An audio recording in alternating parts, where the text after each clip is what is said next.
दोस्तों, इस वीडियो में हम बात करने जा रहे हैं जगन्नाथ मंदिर की, जो कि उड़ीसा के पुरी शहर में स्थित है। जगन्नाथ जी का ये मंदिर भगवान श्री कृष्ण को समर्पित है। भगवान श्री कृष्ण के साथ यहाँ पर उनके बड़े भाई बलभद्र और बहन सुभद्रा की भी साथ में पूजा की जाती है। मंदिर के गर्भगृह में भगवान जगन्नाथ, भाई बलभद्र और बहन सुभद्रा की मूर्तियां लकड़ी की बनी हुई हैं और हर 12 साल में इन मूर्तियों को बदला जाता है। हर 12 साल के बाद नई लकड़ी से भगवान जगन्नाथ, बलभद्र और बहन सुभद्रा की मूर्तियों को बनाया जाता है, जिससे पुरानी मूर्तियों को बदल दिया जाता है। मंदिर की मूर्तियों का निर्माण राजा इंद्रद्युम्न के समय में विश्वकर्मा जी ने किया था। उन्होंने भगवान की मूर्ति बनाने के लिए राजा इंद्रद्युम्न के सामने शर्त रखी थी कि वे इसे बंद कमरे में बनाएंगे। उस कमरे में कोई भी प्रवेश नहीं करेगा। यदि कोई उसमें प्रवेश करेगा तो वे मूर्तियों को बनाना बंद कर देंगे। राजा ने उनकी शर्तें मान ली थीं। लेकिन कुछ दिनों के बाद राजा इंद्रद्युम्न ने जिज्ञासावश आखिरकार उस कमरे का दरवाजा खोल दिया। राजा के ऐसा करते ही भगवान विश्वकर्मा अधूरी मूर्तियों को वहीं छोड़कर चले गए। तब से आज तक भगवान जगन्नाथ, बलभद्र और सुभद्रा की मूर्तियां अधूरी हैं।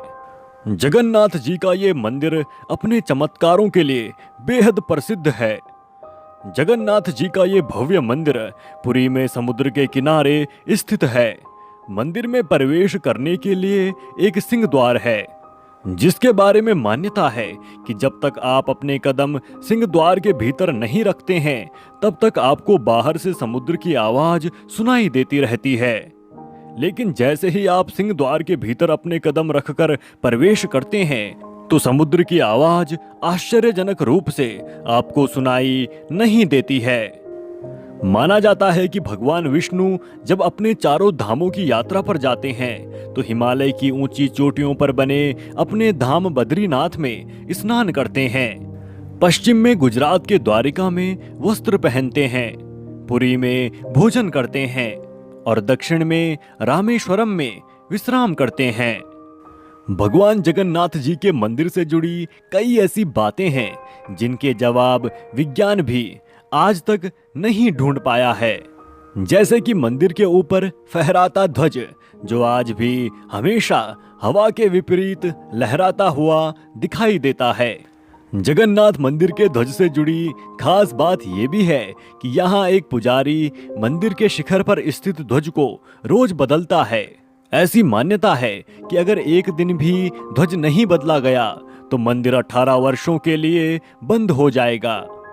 और ध्वज को रोज बदले जाने की ये परंपरा सालों साल से चली आ रही है। भगवान जगन्नाथ का ये मंदिर कलिंग शैली में बना है।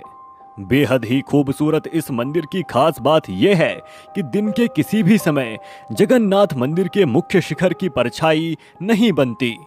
कुछ लोग इसे भगवान का चमत्कार तो कुछ लोग इसे बेहतरीन निर्माण शैली मानते हैं।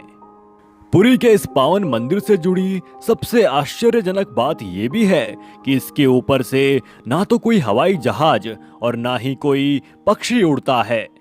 मंदिर के शिखर पर लगे चक्र को सुदर्शन चक्र कहा जाता है।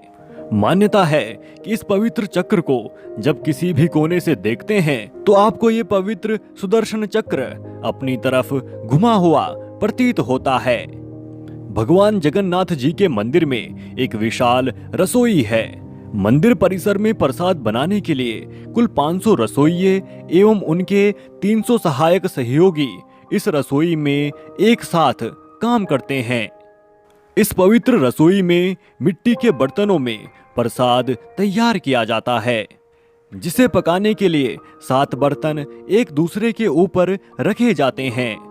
आश्चर्य की बात यह है कि इसमें सबसे पहले सबसे ऊपर वाले बर्तन का प्रसाद पहले पकता है और सबसे नीचे वाले बर्तन का प्रसाद सबसे आखिरी में पकता है। भगवान जगन्नाथ जी के लिए तैयार किए जाने वाले भोग के लिए जिस बर्तन का प्रयोग होता है उसे दोबारा कभी इस्तेमाल नहीं किया जाता है। खास बात यह भी है कि भगवान का प्रसाद यहाँ पर आने वाले हजारों लाखों भक्तों के लिए ना तो कम पड़ता है और ना ही बाद में बचता है। दोस्तों, बात करेंगे जगन्नाथ रथ यात्रा की, जो कि देश में ही नहीं बल्कि विदेश में भी बेहद प्रसिद्ध है। इस यात्रा का आयोजन उड़ीसा के पुरी में स्थित जगन्नाथ मंदिर से होता है। जगन्नाथ रथ यात्रा का हिंदू धर्म में बहुत अधिक महत्व है। हिंदू पंचांग के अनुसार हर साल आषाढ़ माह में शुक्ल पक्ष की द्वितीय तिथि को जगन्नाथ रथ यात्रा निकाली जाती है। इस यात्रा में सबसे आगे बलभद्र यानी बलराम जी का रथ होता है। इसके थोड़ी देर बाद सुभद्रा जी का रथ चलना शुरू होता है। सबसे अंत में लोग जगन्नाथ जी के रथ को बड़े ही श्रद्धा पूर्वक खींचते हैं। इस रथ यात्रा में भक्तों की भारी भीड़ होती है। ढोल नगाड़ों, तुरही और शंख ध्वनि के बीच भक्तगण इन रथों को खींचते हैं। कहते हैं कि जिन्हें रथ को खींचने का अवसर प्राप्त होता है वो महाभाग्यवान माना जाता है। जगन्नाथ मंदिर से रथ यात्रा शुरू होकर पुरी नगर से गुजरते हुए ये रथ गुंडीचा मंदिर पहुंचते हैं। यहाँ भगवान जगन्नाथ, बलभद्र और देवी सुभद्रा 7 दिनों के लिए विश्राम करते हैं। गुंडीचा मंदिर में भगवान जगन्नाथ के दर्शन को आड़प दर्शन कहा जाता है। गुंडीचा मंदिर को गुंडीचा बाड़ी भी कहते हैं। ये भगवान की मौसी का घर है। इस मंदिर के बारे में पौराणिक मान्यता ये है कि यहीं पर देवशिल्पी विश्वकर्मा जी ने भगवान जगन्नाथ, बलभद्र और देवी सुभद्रा की प्रतिमाओं का निर्माण किया था। आषाढ़ माह के 10वें दिन सभी रथ पुनः मुख्य मंदिर की ओर प्रस्थान करते हैं। रथों की वापसी की इस यात्रा की रस्म को बहुड़ा यात्रा कहते हैं। तो दोस्तों, ये थी बातें भगवान जगन्नाथ जी के मंदिर के बारे में।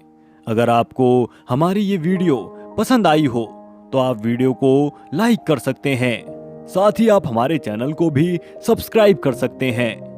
आपका ये वीडियो देखने के लिए बहुत बहुत धन्यवाद।